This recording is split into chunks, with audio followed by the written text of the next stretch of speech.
Yo, what's up, what's up? Okay. Good job. Good job. Ayun, nabuo na natin. Pumiyak pa. Ayun, nabuo na po natin ang ating board. Ito na siya. Tsaran! At ngayon naman, yan siya mga kapatid. Ang ganda, di ba? Oh my gosh. So, nakabit na po natin yung mga wirings niya. And hopefully, may signal tayong ma-receive. So, sasaksak natin yung ating pedal board at titignan natin kung meron siyang signal flow na magaganap ngayon dito sa ating board.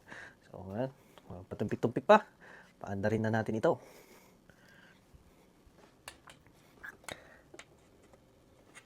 Okay, get ready, get ready.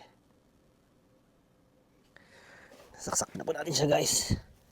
In 3, 2, 1.